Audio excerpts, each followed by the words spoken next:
നമസ്തേ. നമ്മളിന്ന് ആഴ്ചഫലമാണ് പറയുന്നത്. കാരണം ഈ 25-ാം തീയതി മുതൽ, അതായത് നാളെ മുതൽ, ചൊവ്വാഴ്ച മുതൽ 1-ാം തീയതി വരെയുള്ള 1/7/2024 വരെയുള്ള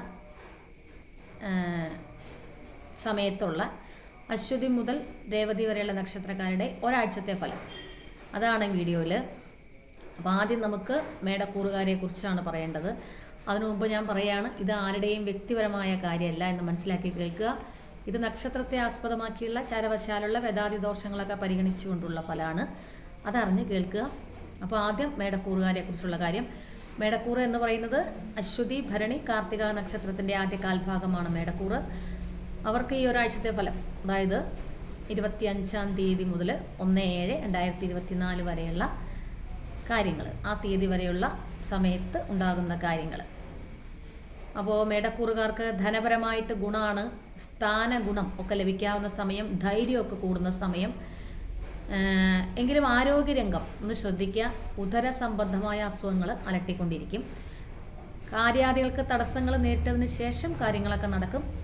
സർക്കാർ സംബന്ധമായ കാര്യങ്ങൾ, അങ്ങനെയുള്ള കാര്യങ്ങളിൽ പ്രതീക്ഷിക്കുന്ന അനുകൂലത ഉണ്ടാകാതെ ഇരിക്കുക ഒക്കെ ചെയ്യാവുന്ന ഒരാഴ്ചയാണ്. കർമ്മരംഗത്ത് മറ്റുള്ളവരുടെ ഉപദ്രവങ്ങൾ മൂലം കാര്യവിഘ്നങ്ങൾക്ക്, കേസുകൾക്ക് ഒക്കെ സാധ്യതയുള്ളതിനാൽ മേടക്കൂറുകാർ ശ്രദ്ധിക്കുക. ഇനി അടുത്ത ഇടവക്കൂറുകാരുടെ ഒരാഴ്ചത്തെ ഫലം. കാർത്തിക അവസാന മുക്കാൽ ഭാഗം, രോഹിണി മകീരത്തിൻ്റെ ആദ്യ പകുതിയാണ് ഇടവക്കൂറ്. അവർക്ക് ഈ ഒരാഴ്ചയിൽ, ഈ ചൊവ്വാഴ്ച മുതൽ അടുത്ത 1-ാം തീയതി വരെയുള്ള സമയത്ത് സ്വജനങ്ങളൊക്കെ ആയിട്ട് കലഹങ്ങൾക്ക് സാധ്യതയുള്ളതിനാൽ വളരെയധികം ശ്രദ്ധിച്ച് മുന്നോട്ട് പോവുക. വ്യാഴലഗ്നാണ്. അപ്പോൾ അകാരണമായിട്ട് മനോവ്യസനം അനുഭവിക്കേണ്ട സമയമാണ്. കർമ്മരംഗത്ത് സ്ഥാനമാറ്റം, സ്ഥാനഭ്രംശം ഒക്കെ സംഭവിക്കാവുന്ന സമയമാണ് ഈ വ്യാഴം ലഗ്നത്തിൽ സഞ്ചരിക്കുന്ന സമയം. അപ്പോൾ കുടുംബത്തിൽ ചെറിയ ചെറിയ കലഹങ്ങൾക്ക് സാധ്യതയുണ്ട്. കുടുംബത്തിൽ ഈ കലഹങ്ങളൊക്കെ ഉണ്ടാകുമ്പോൾ മറ്റുള്ളവരുടെ കൂടുതൽ ഇടപെടലുകൾ അത് നിയന്ത്രിക്കുക, അല്ലെങ്കിൽ ഒരുപാട് വലിയ പ്രശ്നങ്ങളിലേക്കൊക്കെ പോകും. ധനപരമായിട്ട് വരവുണ്ടാകും ഇടക്കൂറുകാർക്ക്, എന്തെങ്കിലും ചിലവും അതേപോലെ വർദ്ധിക്കും. യാത്രകളിൽ ശ്രദ്ധിക്കുക. വിദ്യാർത്ഥികളാണെങ്കിൽ വിലപ്പെട്ട രേഖകൾ, സർട്ടിഫിക്കറ്റുകളൊക്കെ വളരെയധികം ശ്രദ്ധിച്ച് കൊണ്ടു നടക്കുക. കാരണം വിലപ്പെട്ട രേഖകളൊക്കെ നഷ്ടപ്പെടാനുള്ള ഒരു സമയം കൂടിയാണ്. 5-ാം ഭാവത്തിൽ അവർക്ക് കേതു സഞ്ചരിക്കുകയാണ്. അപ്പോൾ സന്താന ഗുണം, അല്ലെങ്കിൽ സന്താനങ്ങളിൽ നിന്നുള്ള ഗുണം കുറവ് അനുഭവിക്കുന്ന ഒരു സമയമാണ്. അവരിൽ നിന്ന് തിക്ത അനുഭവങ്ങളൊക്കെ ഉണ്ടാകാം, അതൊക്കെ പ്രതീക്ഷിച്ച് ഇരിക്കുക. പിന്നെ ആരോഗ്യരംഗത്താണെങ്കിൽ നേത്രരോഗങ്ങൾ അലട്ടിക്കൊണ്ടിരിക്കും. അടുത്ത മിഥുനക്കൂറുകാരുടെ ഒരാഴ്ചത്തെ ഫലം, 1-ാം തീയതി വരെയുള്ളത്. മകീരത്തിൻ്റെ അവസാന പകുതി, തിരുവാതിര പുണർത്തത്തിൻ്റെ ആദ്യ മുക്കാൽ ഭാഗമാണ് മിഥുനക്കൂറ്. അവർക്ക് 12-ാം ഭാവത്തിൽ വ്യാഴം സഞ്ചരിക്കുന്ന സമയമാണ്. അപ്പോൾ ദൈവാധീനക്കുറവ് ഉള്ള ഒരു സമയമാണ്. ദൂരസഞ്ചാരങ്ങൾ ഒക്കെ വേണ്ടി വരും. ദേഹോപദ്രവങ്ങൾ ഏൽക്കാനുള്ള സമയമാണ്, അതൊക്കെ ശ്രദ്ധിക്കുക. ഈ വിദ്യാർത്ഥികളൊക്കെ കൂട്ടുകാരിൽ നിന്ന് അടിപിടിയൊക്കെ ഏൽക്കാനുള്ള സമയമാണ്, അതൊക്കെ ശ്രദ്ധിക്കുക. വാക്കൊക്കെ വളരെയധികം ശ്രദ്ധിച്ച് ഉപയോഗിക്കുക. സ്വജനങ്ങളായിട്ടുള്ള കലഹങ്ങൾ ഉണ്ടാകും, അപകടങ്ങൾ ഉണ്ടാകാൻ സാധ്യതയുള്ള സമയം. പിന്നെ ഒരു കാര്യം ശ്രദ്ധിക്കേണ്ടത്, അനാവശ്യമായ കൂട്ടുകെട്ടുകൾ അത് ഉണ്ടാകാനുള്ള സമയമാണ്. അതുമൂലം മാനഹാനി, ധനനഷ്ടം, ശത്രുവർദ്ധന അല്ലെങ്കിൽ ശത്രു അഭിവൃദ്ധി ഇതൊക്കെ ഉണ്ടാകാവുന്ന സമയമാണ്. 7-ാം ഭാവത്തിൽ ശനി സഞ്ചരിക്കുമ്പോൾ കർമ്മരംഗത്ത് മനോദുരിതങ്ങൾ, കേസുകൾ, ശത്രുവിൻ്റെ അഭിവൃദ്ധിയൊക്കെ കാരണമാണ്. ആരോഗ്യരംഗത്താണെങ്കിലും ഉദരരോഗങ്ങൾക്ക്, ഹൃദയരോഗങ്ങൾക്കും ഒക്കെ സാധ്യതയുള്ളതിനാൽ മിഥുനക്കൂറുകാർ ശ്രദ്ധിക്കുക. ഇനി അടുത്ത കർക്കിടക്കൂറുകാരുടെ ഒരാഴ്ചത്തെ ഫലം. പുണർത്തത്തിൻ്റെ അവസാന കാൽഭാഗം, പൂയ ആയില്യ നക്ഷത്രക്കാരാണ് കർക്കിടക്കൂറ്. അവർക്ക് ശാരീരികമായിട്ട് കുറച്ച് അലസതയും ആരോഗ്യക്കുറവൊക്കെ അനുഭവപ്പെടുന്ന സമയമാണ്. വേണ്ടപ്പെട്ടവരൊക്കെ ആയിട്ട് വാക്ക് തർക്കങ്ങൾ ഉണ്ടാകാം, അത് ശ്രദ്ധിക്കുക. കർമ്മരംഗത്ത് മനസ്സുഖം കുറയ്ക്കുന്ന കാര്യങ്ങൾ നടക്കുക. പിന്നെ അപവാദം കേൾക്കേണ്ടി വരിക, ശത്രുക്കളുടെ വർധനവുണ്ടാവുക, ഇതൊക്കെ ഉണ്ടാകുന്ന സമയമാണ് ഈ ഒരാഴ്ച. എങ്കിലും ധനപരമായിട്ടൊക്കെ ഗുണമാണ്. അത്യാവശ്യ കാര്യങ്ങളൊക്കെ നടന്ന് കിട്ടാവുന്ന സമയം കൂടിയാണ്. അടുത്തത് ചിങ്ങക്കൂറുകാരുടെ ഒരാഴ്ചത്തെ ഫലം.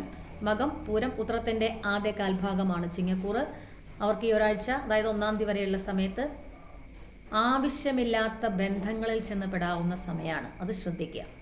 അപവാദം കേൾക്കാൻ, അങ്ങനെയുള്ള ബന്ധങ്ങളിൽ ചെന്നപ്പെട്ട് ധനനഷ്ടം, അപവാദം, ശത്രുക്കൾ മൂലം ഉപദ്രവങ്ങൾ, ഇതൊക്കെ ഉണ്ടാകാവുന്ന സമയമാണ്. അതുകൊണ്ട് ശ്രദ്ധിക്കുക. ആവശ്യമില്ലാത്ത കൂട്ടുകെട്ട് ഉപേക്ഷിക്കുക.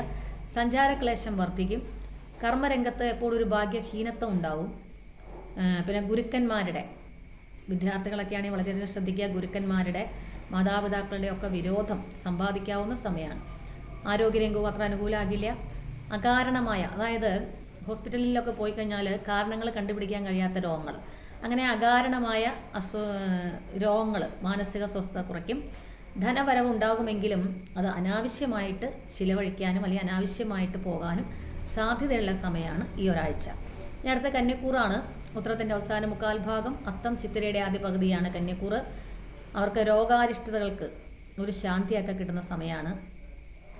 എങ്കിലും കൂട്ടുകെട്ടിലൂടെ മാനഹാനിക്ക് സാധ്യതയുണ്ട്. നല്ല ബന്ധങ്ങളെ മാത്രം നിലനിർത്തുക. സ്ത്രീകളൊക്കെ ആയിട്ട് കലഹങ്ങളുണ്ടാകാം.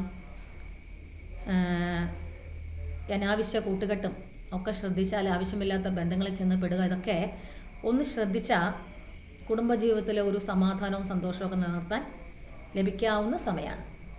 കർമ്മഗുണമുണ്ട്, ധനവൃദ്ധിയുണ്ട് എന്നിവയൊക്കെ ഉണ്ടാകുമെങ്കിലും ഈ അനാവശ്യ ബന്ധങ്ങളിൽ ചെന്ന് പെട്ട് ഇതിനൊക്കെ നാശം വരാവുന്ന സമയം കൂടി ആയതിനാൽ വളരെയധികം ശ്രദ്ധിച്ച് മുന്നോട്ട് പോകാം.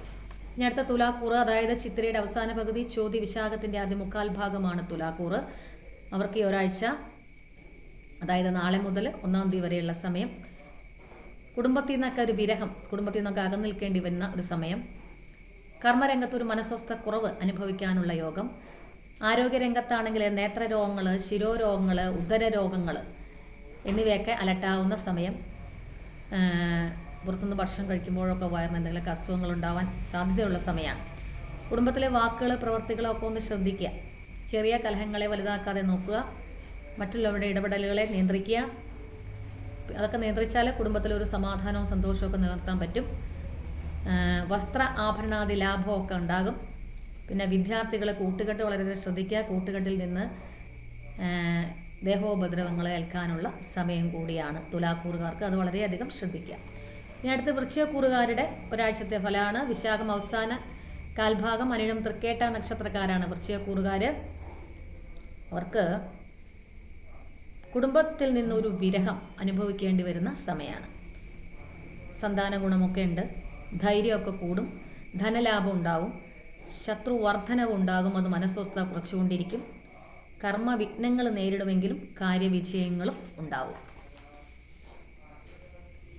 ഇനി അടുത്തത് ധനുക്കൂറുകാരുടെ ഫലമാണ്.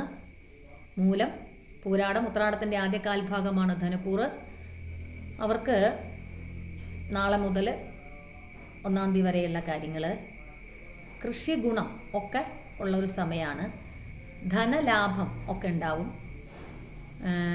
കുടുംബജീവിതത്തിലൊരു സ്വസ്ഥത കുറവ്, അല്ലെങ്കിൽ കുടുംബാംഗങ്ങളുമൊക്കെ ആയിട്ട് വാക്ക് തർക്കങ്ങൾ, അതൊക്കെ ഒന്ന് ശ്രദ്ധിക്കുക. പിന്നെ കർമ്മരംഗത്ത് ചില തടസ്സങ്ങൾ, പ്രതീക്ഷിക്കുന്ന ഭാഗ്യാനുഭവങ്ങൾ ലഭിക്കാതിരിക്കുക, ഇതൊക്കെ 4-ാം ഭാവത്തിലെ സർപ്പവും 10-ാം ഭാവത്തിലെ കേതുവും ഒക്കെ സഞ്ചരിക്കുന്നത് കൊണ്ട് കിട്ടുന്നതാണ്. സഞ്ചാരക്ലേശം വർദ്ധിക്കും. സ്ത്രീകളൊക്കെ ആയിട്ട് കലഹങ്ങൾ, അപവാദം കേൾക്കുക, അവരുമായിട്ട് അകൽച്ച, ധനനഷ്ടങ്ങൾ, അതുമൂലം മനോവ്യസനങ്ങളൊക്കെ അനുഭവിക്കാൻ ധനുക്കൂറുകാർക്ക് യോഗമുള്ള സമയമാണ്. വൈറസ് സംബന്ധമായ അസുഖങ്ങൾ ഇടയ്ക്കിടെ ഇങ്ങനെ അലട്ടിക്കൊണ്ടിരിക്കും. ധനവരവുണ്ടാകും, പക്ഷേ ചിലവുകളും ഉണ്ടാകും. എങ്ങനെയാണ് കയ്യിൽ വരുന്ന പൈസ പോകുന്നതെന്ന് അറിയാതിരിക്കുക, അങ്ങനെയുള്ളൊരവസ്ഥയാണ് ഇപ്പോൾ ഉള്ളത്.